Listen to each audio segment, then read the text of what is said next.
तो complete geography revision through UPSC PYQ series में आपका स्वागत है। हम टॉपिक स्टार्ट करें universe and the evolution of word. इससे पहले लेक्चर 0 आया था जो था introduction of this whole series. Hopefully आपने उसको देख लिया होगा। अगर अभी तक नहीं देखा है तो I highly recommend you to watch that particular lecture first. क्यों? क्योंकि it contains very important instruction regarding this whole series. आगे बढ़ते हैं। ये रहा कुछ डिटेल मेरे बारे में, आपको मालूम ही है। जस्ट लास्ट पॉइंट पे फोकस कीजिए कि in case you need personal counselling you can fill out the form given in channel description. साथ में अगर बाकी चीजें नहीं पता आपको तो पॉज करके आराम से पढ़ लेना। आगे बढ़ते हैं। ये रहा इंपॉर्टेंट इंस्ट्रक्शन, इसको बहुत ही ध्यान से सुनना है आपको। आपको छोटे छोटे टास्क दिए जाएंगे थ्रू आउट दिस सीरीज, है ना, वो आपको परफॉर्म करना है। दूसरा पॉइंट ये है कि आपको कॉपी कलम लेकर बैठना है, उसमें 1 से 20 तक मार्क करो इस पर्टिकुलर लेक्चर के लिए। ऐसे ही हर एक लेक्चर में मैं बताऊंगा कहाँ से लेकर कहाँ तक मार्क करना है। 3 कॉलम बनाना है अपनी कॉपी में। पहले में लिखना है सीरियल नंबर, दूसरे में ऑप्शन और तीसरे में अप्रोच। अब ये तीनों चीज क्यों मैं बताता हूँ, डोंट वरी, पहले समझ लो क्या है। तो सीरियल नंबर 1 से 20 तक आपने लिख लिया पहले कॉलम में। अब मान लो कि मैंने दूसरा क्वेश्चन दिखाया, ऑब्वियस है पहले पहला दिखाऊंगा फिर दूसरा दिखाऊंगा। मान लेते हैं एग्जाम्पल लेकर कि दूसरा वाला क्वेश्चन की बात करते हैं। तो जैसे ही दूसरा क्वेश्चन आपने पूरा का पूरा देखा, आप क्या करोगे, वीडियो को पॉज करोगे जैसे ही पूरा क्वेश्चन दिख जाएगा। ऐसा क्यों? क्योंकि जैसे ही पूरा क्वेश्चन दिखता है सामने स्क्रीन पे, मैं उसको सॉल्व करना स्टार्ट कर देता हूँ सच दैट आपका टाइम बचे, है ना। तो इसलिए जैसे ही पूरा क्वेश्चन आपको स्क्रीन पे दिखता है, आपको वीडियो को पॉज करना है और सेकेंड वाले कॉलम में जिसमें आपने ऑप्शन लिखना है लिखा है, उसमें जो भी करेक्ट आंसर लगता है उस पर्टिकुलर क्वेश्चन का, वो आपको मार्क करना है। फॉर एग्जांपल अगर आपको लगता है ए, तो उसमें मार्क करना है आपको क्या, ए। मार्क कर दिया। अब मान लो दूसरे क्वेश्चन में आपने मार्क किया ए। अब जैसे ही वीडियो कंटिन्यू आप करोगे ना, तो मैं उसको एक्सप्लेन करूंगा। अब एक्सप्लेन जब करूंगा तो आपको पता चलेगा कि आपने जो मार्क किया था ए, अगर वो सही है तो क्यों सही है, करेक्ट अप्रोच से या फिर गलत अप्रोच से। मान लेते हैं कि दूसरा क्वेश्चन आपने ए मार्क किया था, उसका करेक्ट आंसर ए है, जो कि सही है। लेकिन क्या है, आपने अप्रोच इसमें सही लगाया या फिर जस्ट तुक्का मारा? ये जानना क्यों जरूरी है, समझो। 20 क्वेश्चन में मान लो आपने 12 सही किए, लेकिन 12 में से केवल 8 क्वेश्चन ऐसे हैं जिसमें करेक्ट अप्रोच से किए। इसका मतलब ये हुआ कि बाकी जो 4 क्वेश्चन आपने सही किए उसमें आपकी कॉन्सेप्चुअल क्लैरिटी नहीं है, उसमें आपका अप्रोच जो है वो बिल्कुल करेक्ट नहीं है। दैट्स वाई आपको इन 4 क्वेश्चन को बहुत ही ध्यान से ध्यान में रखना है कि आगे ऐसी गलती ना हो, सच दैट कि जो अप्रोच डेवलपमेंट वाला कॉन्सेप्ट है थ्रू आउट दिस सीरीज वो आप में डेवलप हो पाए। Is that clear? गुड। तो पहला पॉइंट क्लियर, दूसरा, तीसरा, चौथा क्लियर। नाउ पांचवें पॉइंट के लिए देखो, as you are going to be bureaucrat of this country, इसलिए जरूरी है कि आपकी पर्सनालिटी में, आपके करेक्टर में, है ना, बेहतरी हो। उसके लिए जरूरी है कि ये 2 सिस्टम फॉलो करना। मुझे मालूम है कि ये सारा कुछ आपको ऑलरेडी पता होगा और बहुत सारा चीज आप फॉलो भी करते होंगे, लेकिन as a teacher, as a aware citizen of this country, ये मेरा फर्ज बनता है कि अगर मैं थोड़ा बहुत भी आपके अंदर वो क्वालिटीज डेवलप करा पाऊं जिसके बेसिस पे आप जब टॉप पे पहुंचो, मतलब ब्यूरोक्रेट बन जाओ, तो अपने साथ साथ समाज के बेहतरी के लिए, है ना, समाज को एक बेहतर जगह बनाने के लिए काम कर पाओ, तो ये मेरे लिए बहुत बड़ी अचीवमेंट होगी, राइट। तो इसलिए जरूरी है कि ये जो दो सिस्टम मैं प्रोवाइड कर रहा हूं इसको आप समझो, जानो और इम्प्लीमेंट भी करो। ठीक है, चलो अब समझ लेते हैं क्रेडिट सिस्टम और साइंटिफिक टेम्परामेंट क्या है। तो क्रेडिट सिस्टम बोलता है आज आप प्रिपरेशन कर रहे हो या फिर कल देश की सेवा करोगे, हर एक हालात सिचुएशन में आपको ये फॉलो करना है, क्या, कंसिस्टेंसी, रियल होना है, ऑथेंटिक रहना है, डिसिप्लिन मैनर में काम करना है, पूरी तरीके से अटेंटिव रहो, 100% दो। पता चला यहाँ पे लेक्चर देख रहे हो, दिमाग में किसी और की बातें चल रही, तो ऐसा नहीं, अटेंटिव रहो और ट्रांसपेरेंसी शो करो। तो एक क्रेडिट सिस्टम आपको फॉलो करना है हर जगह, हर स्पीयर ऑफ लाइफ में। वहीं पे सेम चीज है साइंटिफिक टेम्परामेंट का, कि हर जगह आपको फॉलो करना है। क्या बोलता है साइंटिफिक टेम्परामेंट? कि you have to question things which you are not able to understand. और कहने का मतलब यह है कि अगर कुछ चीज आपको नहीं समझ आ रहा, डाउट है, कंफ्यूजन है, तो उसको क्वेश्चन करो। साथ में जो क्वेश्चन करने पे इंफॉर्मेशन मिला उसको टेस्ट करो, कैसे, एक्सपेरिमेंट करके, ऑब्जर्व करके, और पता करो कि हाँ आपको एक्यूरेट ऑथेंटिक इन्फॉर्मेशन मिली है कि नहीं।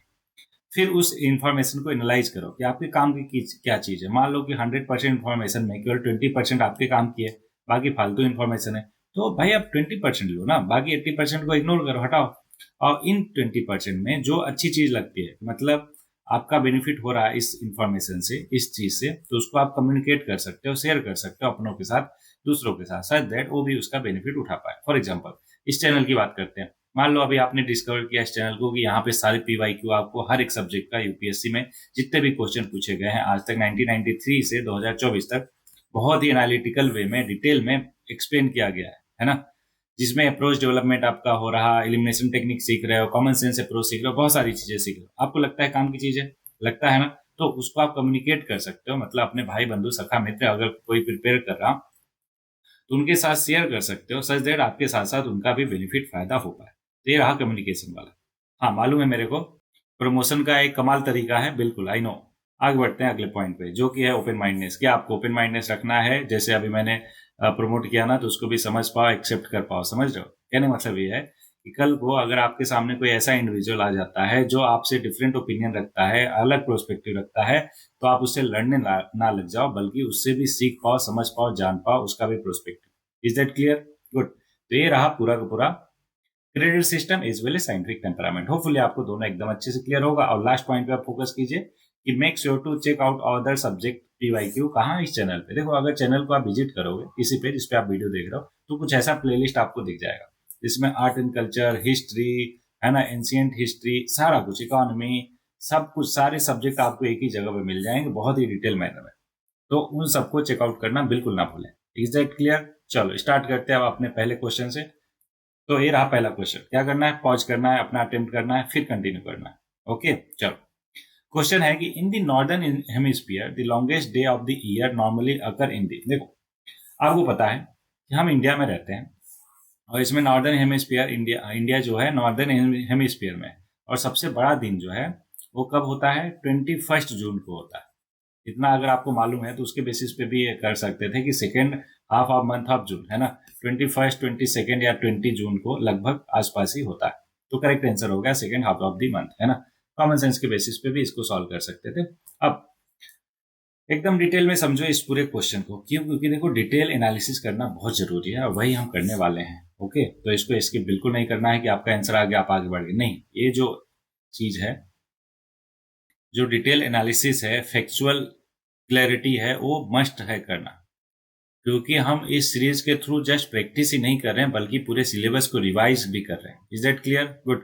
तो नॉर्दर्न हेमिस्फीयर में the longest day of the year को कहते हैं समर सॉलिस्टिस, ठीक है। Maximum amount of sunlight received by the northern hemisphere during this time is usually कब होता है? जून 20, 21, 22 को होता है। Okay, longest day of 2021 for those living north of the equator is 21st June. This day is referred to as the summer solstice. क्या बोलते हैं इसको? Summer solstice. और the longest day of the summer season ये होता है It occurs when the sun is directly over the Tropic of Cancer or more specifically light over 23.5 degree north latitude. अब ये क्या बोला? एकदम सिंपल लैंग्वेज में मैं आपको समझा देता हूँ। देखो, ये देखो आपके सामने है ना, डायग्राम दिख रहा होगा। तो यहाँ पे हमारा बीच में सन है। अब इधर है जून 20 से लेकर 22 तक समर सॉलिस्टिस होता है। विंटर सॉलिस्टिस कब से कब होता है? दिसंबर 21, 22 को। अब वहीं पे वर्नल इक्विनॉक्स होता है 20 या 21 मार्च को, और ऑटमन इक्विनॉक्स होता है 22 और 23 सितंबर में। इतना आपको क्लियर है क्या? ये इमेज आपको एकदम अच्छे से क्लियर होना चाहिए, ठीक है क्या? अब ऐसा क्यों? क्योंकि बस इस इमेज के बेसिस पे हम कितने सारे क्वेश्चन को आप देखोगे एकदम क्लियर करेंगे, है ना। तो बोलो एकदम क्लियर हो गया क्या? गुड। अब देखो, नॉर्दर्न हेमिस्फीयर में जो सन की रेज है डायरेक्टली ओवरहेड है कि इसमें नॉर्दर्न हेमिस्फीयर में कब? 21 या 20 से लेकर 22 ऑफ जून तक, है ना, डायरेक्ट है ओवरहेड। दैट्स वाई यहाँ पे सबसे ज्यादा लॉन्गेस्ट जो ड्यूरेशन है डे का वो सबसे लॉन्गेस्ट होता है। वहीं पे अगर हम यहाँ पे बात करें तो यहाँ पे क्या होगा? शॉर्टेस्ट होगा। ओके, और इन दोनों की बात किया जाए तो यहाँ पे डे और नाइट का जो ड्यूरेशन है लगभग इक्वल होता है, सेम होता है। आगे बढ़ा जाए, नेक्स्ट क्वेश्चन आपके सामने। High clouds primarily reflect solar radiation and cool the surface of the earth. बिल्कुल उल्टा, गलत। क्यों गलत बताता हूं, पहले दूसरा स्टेटमेंट देखो। Low clouds have a high absorption of infrared radiation emanating from the earth surface and thus causing warming effect. तो पहले और दूसरे को इसने जस्ट इंटरचेंज कर दिया कि हाई क्लाउड का काम दूसरा होता है और लो क्लाउड का काम जो पहला है, प्राइमरली रिफ्लेक्ट सोलर रेडिएशन, ये है। तो देखो, इस तरीके से यूपीएससी है ना आपके साथ खेला खेलती है। ये छोटी छोटी चीजें ऑब्जर्व करना स्टार्ट करो। तो इसलिए इसका करेक्ट आंसर हो जाएगा ऑप्शन डी। होपफुली आपको बहुत अच्छे से क्लियर। देखो, आप डिटेल देखते हैं इसका। पहला इनकरेक्ट है। क्यों? क्योंकि low thick cloud primarily reflect solar radiation and cool the surface of the earth. वहीं पे दूसरा भी इनकरेक्ट है। क्यों? क्योंकि high thin clouds primarily transmit incoming solar radiation. जो आ रहा है ना सोलर रेडिएशन, उसको क्या करता है? ट्रांसमिट करता है, मतलब कि उसको रिफ्लेक्ट नहीं करता, ट्रांसमिट करता है। At the same time they traps some of the outgoing infrared radiation. अब क्या होता है? देखो, जो रेडिएशन सन से आया अर्थ तक, है ना, अर्थ ने उसको एब्जॉर्ब किया, तो ये क्या है? फ्रीक्वेंसी इसकी, सॉरी, वेवलेंथ इसका लो है। लो वेवलेंथ का रेडिएशन हमारे पास आया, लेकिन जैसे ही अर्थ ने एब्जॉर्ब करके उसको इमिट करेगी, है ना, रेडिएट करेगी, तो हाई वेवलेंथ का हो जाता है, जिसको फिर ये हाई थिन क्लाउड क्या करते हैं, रिफ्लेक्ट बैक कर देते हैं, जिसकी वजह से warming of the surface of earth होता है। बोलो एकदम क्लियर हुआ क्या? चलो आगे बढ़ते हैं, नेक्स्ट क्वेश्चन आपके सामने। What is the difference between asteroids and comets? Comets और एस्ट्रॉइड्स के बारे में डिफरेंस पूछ रहा है। तो asteroids are small rocky planetoids while comets are form of frozen gas held together by rocks and metallic material। बिल्कुल सही है, ये दोनों, ये पूरा का पूरा आपको स्टेटमेंट एकदम क्लियर होना चाहिए, है ना। दूसरा, asteroids are found mostly between the orbits of Jupiter and Mars, while comets are found mostly between Venus and Mercury। देखो, ये तो सही बोला कि asteroids are found mostly between the orbital of Jupiter और Mars, लेकिन जो कॉमेट्स है वो थ्रू आउट द यूनिवर्स पाए जाते हैं। ऐसा नहीं है कि वेनस और मरकरी के ही पास ही पाए जाते, बिटवीन होते हैं, तो इसलिए दूसरा स्टेटमेंट गलत हो जाएगा। तीसरा, comets show a perceptible glowing tail while asteroid do not. बिल्कुल सही बात है, क्यों? उसका रीजन भी एक्सप्लेन करता हूं। तो पहला और तीसरा सही हो गया, ऑप्शन हो जाएगा भाई। अब डिटेल में इसका एनालिसिस देखो। Asteroid sometime called minor planet भी बोलते हैं उनको, are rocky airless remnants left over from the early formation of our solar system का 4.6 बिलियन ईयर है वो। जबकि comets are cosmic snowballs of frozen gases, rock, dust और क्या करते हैं, ऑर्बिट करते हैं सन को। पहला और तीसरा स्टेटमेंट सही है, मैंने बता दिया। अब दूसरा जो है गलत है, वो समझो ध्यान से। क्योंकि एस्ट्रॉइड बेल्ट इज लोकेटेड रफली between the orbit of planet Jupiter और मार्स। देखो अभी मैं समझाऊंगा आपको, समझो। ये हो गया हमारा सन, ठीक है। उसके बाद क्या है, ये एक न्यूमोनिक्स है, याद कर लो। My very efficient mother just served us nuts, ठीक है। अब ध्यान समझो, ये क्या हुआ, Mercury, Venus, Earth, Mars, Jupiter, Saturn, Uranus, Neptune. इतना क्लियर हो गया कि आपको ये क्या हो गया, हमारे सारे के सारे सोलर प्लेनेट हो गए, ओके। तो अब मार्स और जुपिटर, इनके बीच में ये चारों के चारों क्या क्या, मरकरी, वीनस, अर्थ और मार्स, इनको क्या कहते हैं, टेरेस्ट्रियल प्लेनेट कहते हैं, और बाकियों को गैसियस प्लेनेट बोलते हैं, है ना, या फिर आउटर प्लेनेट बोलते हैं। यहाँ तक क्लियर हुआ कि आपको मार्स और जुपिटर के बीच में क्या है, एस्ट्रॉइड बेल्ट है, एकदम क्लियर, गुड। आगे बढ़ते हैं। अभी ये इन्फॉर्मेशन बार बार आएगा, डोंट वरी, फिर से बताएंगे, चिंता नहीं करना है कुछ भी। In order of the year distance from the sun which of the following planet lie between Mars और वीनस। अभी ऊपर बताया मैंने, मार्स और वीनस के बीच में बोला कि कौन लाई करता है, तो देखो मार्स इधर है, यूरेनस इधर है, तो कौन कौन लाई कर रहा है, जुपिटर और सैटर्न। देख लो ऑप्शन में कौन कौन सा, जुपिटर और सैटर्न, ऑप्शन बी है, हो गया आंसर। बोलो एकदम आसान, ठीक है, मैंने समझा ही दिया। तो आगे बढ़ते हैं। इंटरनेशनल एस्ट्रोनॉमिकल यूनिट डिफाइन करता है एक ट्रू प्लेनेट, एक body that circle the sun without being some other object satellite. इसीलिए प्लूटो जो है इस पर्टिकुलर कंडीशन को फॉलो नहीं करता, दैट्स वाई वो हमारे सोलर सिस्टम का पार्ट नहीं है, उसको ड्वार्फ प्लेनेट बोलते हैं। मतलब पार्ट तो है, लेकिन उसको एक ट्रू प्लेनेट नहीं मानते, और उसको ड्वार्फ प्लेनेट के नाम से जाना जाता है। और ये सारा कुछ मैंने आपको ऑलरेडी लिस्ट प्रोवाइड कर दिया, इसलिए आगे बढ़ जाएंगे। देखो यहाँ पे इमेज है, इससे अच्छा आप क्या करो, जस्ट गूगल करो और एक बढ़िया सी इमेज देखो, ठीक है क्या? ओके, मैंने कहा ना छोटे छोटे टास्क मिलेंगे आपको, तो यही छोटे छोटे टास्क है, समझो, बहुत बड़े टास्क नहीं है। इंटरेस्टिंग बनाने के लिए सब्जेक्ट को आपको देखना जरूरी है। सब्जेक्ट थोड़ा सा आप गूगल करते हो, 2 सेकंड लगता है, लेकिन जो इमेजेस आप देखते हो ना, उसके बेसिस पे एक इंटरेस्ट डेवलप होता है आपके अंदर सब्जेक्ट को लेकर। ओके, नेक्स्ट हम भी करके दिखाएंगे, डोंट वरी। अभी आगे तो चल रहा हो इस सीरीज में, और क्या क्या मिलेगा आपको, डोंट वरी, बहुत सारी चीजें। Who of the following scientists prove that the star with mass less than 1.44 times the mass of the sun end up as a white dwarfs when they die? समझो ये स्टेटमेंट क्या बोला, बोला कि कोई भी ऐसा स्टार जिसका mass of star is equal to क्या, लेस देन, अगर less than 1.44 times of mass of sun हुआ, इन दैट केस वो क्या करता है, end up as a white dwarf when they die, है ना। जब उनकी एनर्जी खत्म हो जाती है, मतलब कि जो फिजन रिएक्शन होता है वो खत्म हो जाता है, और जब डाई करते हैं तो क्या बन जाते हैं, व्हाइट डॉट बन जाते हैं। किन्होंने कहा था ये लिमिट, किसने दिया था? तो आपको मालूम होगा कि एस चंद्रशेखर साहब ने लिमिट दिया था, जिसको चंद्रशेखर लिमिट भी बोलते हैं, ठीक है क्या?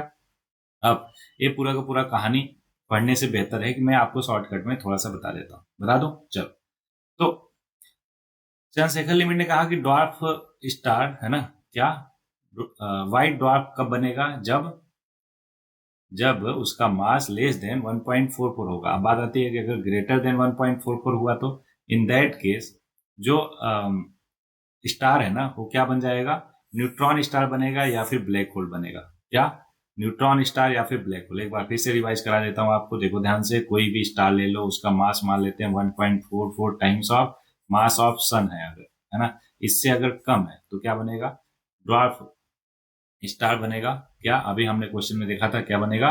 व्हाइट ड्वार्फ बनेगा। वहीं पर अगर इससे ज्यादा हुआ मास तो क्या बनेगा? न्यूट्रॉन स्टार या फिर ब्लैक होल बनेगा। इतना एकदम अच्छे से क्लियर है। Good. Before Chandrasekhar scientist assume करते थे कि that all star collapse into white dwarf when they die, लेकिन ही डिटरमाइंड ऐसा नहीं होता। तो उन्होंने ये सारी चीजें बता दी। होपफुली आपको बहुत अच्छे से क्लियर। नेक्स्ट क्वेश्चन आपके साथ। The albedo of an object determine its visual brightness when viewed with the reflected light। बिल्कुल, कहने का मतलब ये अल्बेटो ऑफ कोई ऑब्जेक्ट ये होता है कि वो कितने लाइट को रिफ्लेक्ट कर सकता है, और वही चीज बोल रहा ऑप्शन स्टेटमेंट 1, तो बिल्कुल सही होगा। दूसरा, albedo of Mercury is much greater than the albedo of Earth. यहाँ पे मरकरी प्लेनेट की बात हो रही, ना कि वो मेटल, समझ लो, आप समझ रहे हो ना। तो इसलिए मरकरी ऑफ ये बोला मच ग्रेटर देन होता है अल्बेटो ऑफ अर्थ, जो कि बिल्कुल सरासर गलत जवाब है। क्यों? क्योंकि देखो मरकरी जो है वो डार्क रॉक से बनी हुई है, जिस इसलिए वो मोस्ट ऑफ द लाइट क्या करती है? एब्जॉर्ब करती है, ना कि रिफ्लेक्ट करती है। इसलिए अल्बेटो इसका क्या हुआ? कम होगा अर्थ से। दूसरा स्टेटमेंट गलत, पहला सही आंसर हो गया ऑप्शन ए। बोलो एकदम क्लियर। देखो एक्सप्लेनेशन कि albedo is the fraction of incident sunlight that is reflected from the surface of an object. बताइए, हमने देख भी लिया। जब एक ऑब्जेक्ट रिफ्लेक्ट करता है most of the light that it it it look bright और हैज अ हाई अल्बेटो। क्या होता है? वो ब्राइट दिखता है और उसका अल्बेटो हाई होता है। अब ये सारा कुछ आपको पता है। स्नो और आइस का जो है बहुत ही ज्यादा अल्बीडो हाई होता है। जब एक ऑब्जेक्ट एब्जॉर्ब करता है most of the light that it hits, तो क्या होता है? Dark and has low albedo. बोलो एकदम क्लियर है क्या? अब इसका दूसरा स्टेटमेंट गलत क्यों है? क्योंकि मरकरी जो है closest planet to the sun has a very low albedo because it is mainly compose of dark porous rock that reflect very little light. The albedo of Mercury इतना है और अर्थ का इतना है। ध्यान, मतलब रटना नहीं है आपको कि 0.124 रट रहा हो, नहीं, बस इतना समझते रहो क्यू है और किसका कम है और क्यू कम है। ठीक है। नेक्स्ट क्वेश्चन आपके सामने। Assertion reason. एसेशन बोल रहा है to orbit around the sun the planet Mars take less time than time taken by the earth. देखो, चलो, अगर आप फिजिक्स के स्टूडेंट हो तो अच्छी बात है, अगर नहीं हो तो कोई दिक्कत नहीं। बहुत ही सिंपल लैंग्वेज में एक लॉ में समझाऊंगा। T square directly proportional to A cube. क्या है? समझो ध्यान से। मान लो ये सन है और ये प्लेनेट है, ठीक है। अब इस प्लेनेट और सन के बीच का जो एवरेज डिस्टेंस है वो मान लो ए है, और जो टाइम पीरियड है ना, मतलब ये प्लेनेट ऑब्वियस है सन के चारों तरफ रिवॉल्व करता है, तो जो टाइम पीरियड है मान लो वो टी है, तो इन दोनों में रिलेशन क्या होता है? T square directly proportional to A cube. अच्छा, अगर ए स्क्वायर क्यूब नहीं समझ आ रहा तो ऐसे समझो कि अगर डिस्टेंस जितना ज्यादा होगा उसका टाइम पीरियड उतना ज्यादा होगा। तो अभी मैंने समझाया था कि आपको यहाँ पे सन हो गया, क्या हो गया? सन। उसके बाद बाकी प्लेनेट कैसे हैं?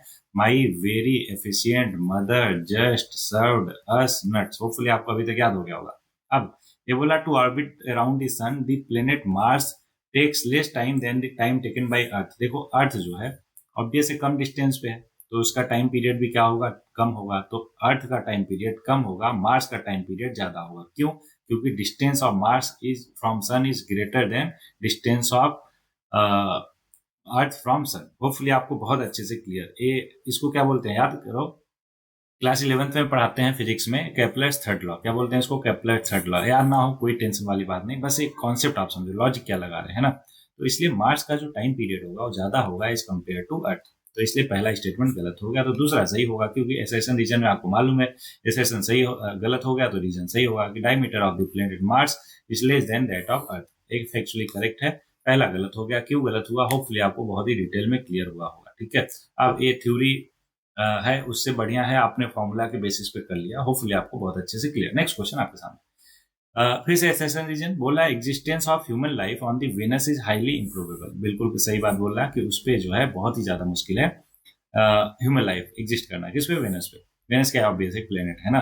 Venus has an extremely high level of carbon dioxide in it atmosphere. एकदम सही है। तो पहला रीजन सही, एसेशन सही है, रीजन सही है, और रीजन जो है बिल्कुल करेक्टली एक्सप्लेन कर रहा एसेशन को। दैट्स व्हाई इसका करेक्ट आंसर ए होगा। होपफुली आपको बहुत अच्छे से क्लियर।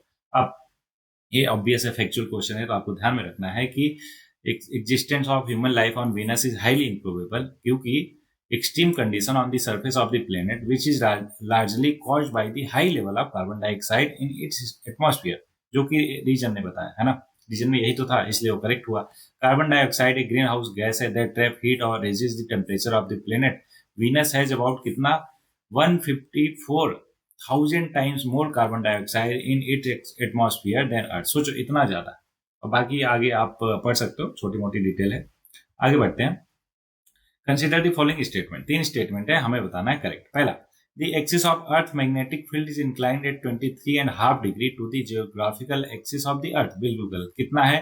तो फिर 11.5, लगभग अप्रोक्सीमेटली 11.5 डिग्री है, जो कि 23 बोल रहा है, तो इसलिए गलत हो गया। पहला गलत हुआ तो एक ही ऑप्शन एलिमिनेट हुआ, कोई बात नहीं, बाकी देखते हैं। The Earth magnetic pole in the northern hemisphere is located on the peninsula in the northern Canada. ठीक है। Earth magnetic equator passes through Thumba in South India, ये भी बिल्कुल ठीक है। तो फैक्चुअली देखा जाए दूसरा और तीसरा दोनों स्टेटमेंट सही है, तो ऑप्शन हो जाएगा इसका भी। नॉलेज बेसिस क्वेश्चन है, आपको ध्यान में होना चाहिए। पहला देखो करेक्ट इनकरेक्ट है, क्यों? क्योंकि 11 डिग्री है, मैंने बता दिया। ठीक है क्या? ओके, दूसरा करेक्ट है, तीसरा करेक्ट है, फैक्चुअल क्वेश्चन है, आपको ध्यान में रखना है। ठीक है। नेक्स्ट क्वेश्चन आपके सामने फिर से एसेशन रीजन बोल रहा, the same face of the moon always faces the earth. बिल्कुल सही बात है।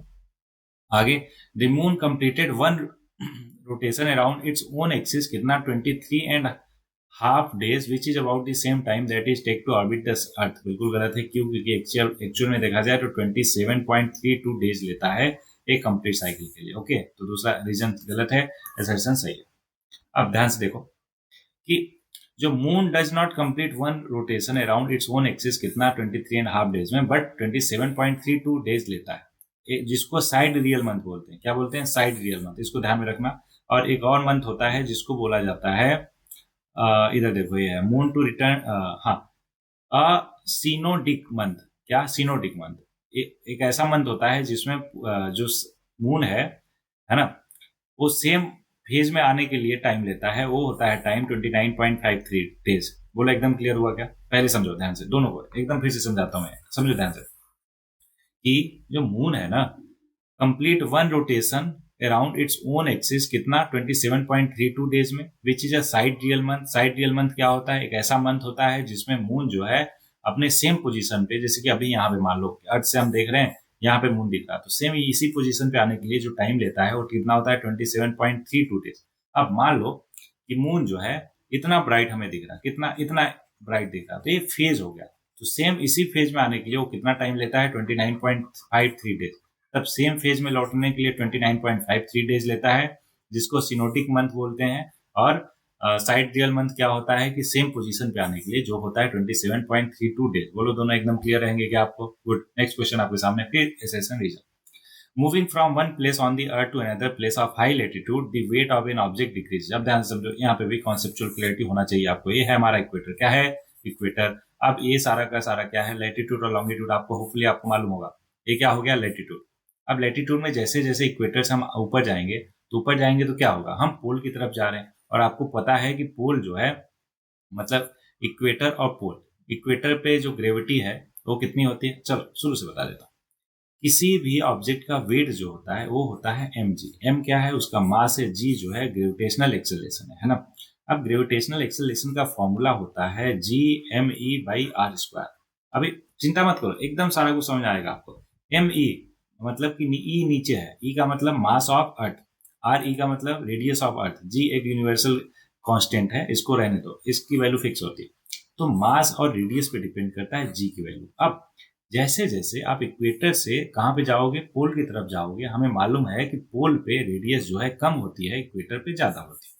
बोलो एकदम सही बात है कि नहीं? क्यों? क्योंकि due to shape of Earth, Earth की शेप जो है इस वे में है, सच दैट कि वो ज्यादा फ्लैट है किस पे? इक्वेटर पे, और पोल पे कम फ्लैट है। दैट्स वाई 21 किलोमीटर का डिफरेंस है।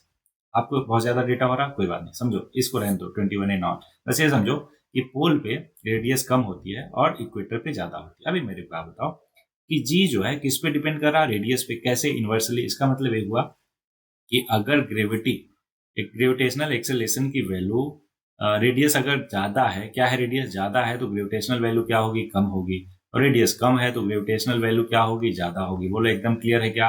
अब जैसे जैसे आप क्या करोगे, हाई लैटिट्यूड पे जाओगे, मतलब पोल की तरफ जाओगे, रेडियस क्या होगा? अरे भाई बोलो, रेडियस क्या होगा? घटेगा। मैंने बताया कि अगर रेडियस जो है घटेगा तो ग्रेविटी क्या होगी? बढ़ेगी।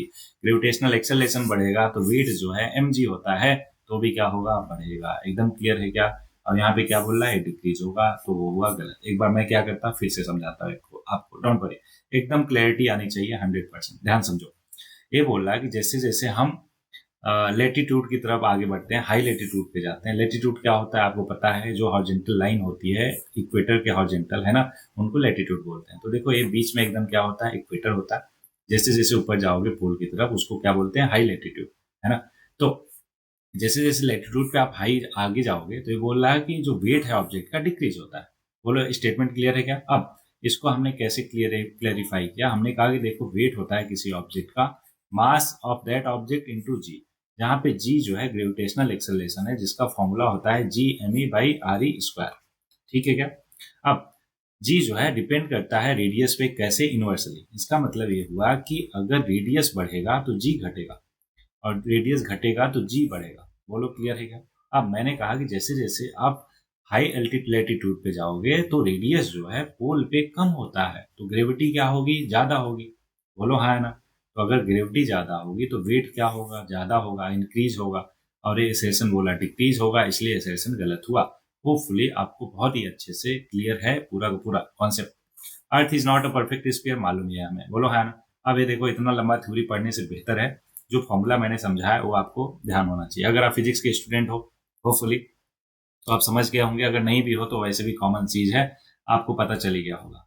आप दोनों के दोनों मैंने एक्सप्लेन कर दिया, तो इसको आप पढ़ लेना आराम से, कोई दिक्कत वाली बात नहीं है। नेक्स्ट क्वेश्चन पे आगे बढ़ते हैं। Among the following which planet takes maximum time for one revolution around the sun. फिर से वही केपलर थर्ड लॉ याद कीजिए, T square directly proportional to A cube. मैंने कहा कि जो सबसे ज्यादा दूर होगा किससे, सन से, उसका टाइम पीरियड सबसे ज्यादा होगा। तो याद कीजिए my, very, efficient, mother, just, served, us, nuts, है ना। तो अब देख लो सबसे ज्यादा दूर कौन है। अर्थ इधर ही पड़ जाता, जुपिटर यहाँ पे है, मार्स यहाँ पे है, और वीनस, वीनस किधर है, ये है। तो सबसे ज्यादा दूर कौन है, जुपिटर। तो जुपिटर आंसर हो जाएगा। बोलो हाँ। तो सबसे ज्यादा टाइम पीरियड क्या होगा, मतलब रिवोल्यूशन में सबसे ज्यादा टाइम कौन लेगा, जुपिटर लेगा। एकदम क्लियर है क्या? गुड। अब सारा कुछ डिटेल में समझा दिया, और बाकी उसका है, प्लेनेट का है, आप आराम से पढ़ सकते हो। नेक्स्ट क्वेश्चन है, देखो कॉन्सेप्ट क्लियर रहेगा ना तो एक एक चीज आपको एकदम बेहतरीन वे में क्लियरिटी आएगी। ओके चलो क्वेश्चन नंबर 13 बोला which one of the following statement is correct. Correct पूछ रहा है with reference to our solar system. The earth is the densest of all the planet in our solar system. बिल्कुल सही है, एकदम factual statement है, आपको ध्यान होना चाहिए। दूसरा, अच्छा करेक्ट ही पूछा था, हमें मिल गया तो आगे बढ़ने की जरूरत नहीं, लेकिन फिर भी पढ़ लेते हैं, सब्जेक्ट हमारा कॉन्सेप्चुअल क्लैरिटी बना रहे। सेकंड ऑफ स्टेटमेंट बोल रहा है कि the predominant element in the composition of earth is silicon. बिल्कुल गलत। क्या क्या है? आयरन है जिसको Fe से रिप्रेजेंट करते हैं, ऑक्सीजन है, सिलिकॉन भी है, लेकिन आयरन सबसे ज्यादा है, फिर ऑक्सीजन है, तो इसलिए दूसरा स्टेटमेंट गलत। तीसरा, the sun contain 75% of mass of the total solar system. बिल्कुल गलत। आपको आश्चर्य होगा जान के कि 99.3% मास, लगभग मोर देन 99% मास जो है कंटेन करता है पूरे सोलर सिस्टम का। कौन? हमारा सन। नेक्स्ट है, इसलिए गलत हुआ। नेक्स्ट है कि the diameter of sun is 190 times that of earth. बिल्कुल गलत। 190 नहीं, 109 टाइम्स है। ध्यान रहेगा कि आपको। चलो चारों के चारों स्टेटमेंट को बेहतरीन वे में मैंने क्लियर किया। आगे बढ़ा जाए तो 99.86 देख रहे हो, 99.86 परसेंटाइल है पूरे सोलर सिस्टम का मास, किसका? अर्थ का। नेक्स्ट क्वेश्चन आपके सामने, sun's halo is produced by the reflection of the light in. तो इसका करेक्ट आंसर है ice crystal in cirrus clouds के लिए, है ना। आइस क्रिस्टल जो होता है साइरस क्लाउड में, वो जिम्मेदार होता है सन्स के हॉलो के लिए। होपफुली आपको क्लियर होगा सन्स का हॉलो। अगर नहीं क्लियर है तो एक काम करो, जस्ट गूगल कर लो। अच्छा चलो मैं ही कर देता हूं आपको गूगल, है ना। ये देखो sun's halo, sun's halo, halo halo, sun's halo image, ये देख लो आप। इसको क्या कहते हैं? Sun's halo. बोलो एकदम क्लियर है क्या? अरे भाई हाँ है ना। तो इस तरीके से छोटी छोटी चीजें होती है, गूगल आप कर लोगे ना तो आपके दिमाग में बस जाएगा। क्यों? क्योंकि आपको मालूम है कि आपका जो माइंड है वो क्या है, एक फोटोजेनिक माइंड होता है। फोटो इमेजेस जो है हमारे दिमाग में ज्यादा देर तक रहती है। देखो सन हॉलो क्या है, एक सर्कुलर रेनबो लाइक रिंग है जो मैंने दिखाई दिया आपको, that sometime appear around the sun when there are thin high altitude cloud in the sky. These cloud, जिसको साइरस क्लाउड बोलते हैं, are composed of tiny ice crystal जो कि प्रिज्म की तरह एक्ट करते हैं और स्प्लिट करते हैं सनलाइट को इनटू डिफरेंट कलर। याद कीजिए इस फिनोमेना को क्या बोलते थे? बिल्कुल सही, डिस्पर्सन ऑफ लाइट। ठीक है, ओके आगे बढ़ते हैं। अब इसके बारे में और डिटेल है, आप चाहो तो पढ़ सकते हो। नेक्स्ट क्वेश्चन आपके सामने बोला, assertion reason artificial satellite are always launch from the earth in the eastward direction. बिल्कुल ठीक है, लेकिन सारे के सारे आर्टिफिशियल सैटेलाइट को लॉन्च नहीं करते। कुछ पोलर सैटेलाइट ऐसी होती है जिसको नॉर्थवर्ड या फिर साउथवर्ड भी करते हैं, तो इसको अपन क्या कर सकते हैं?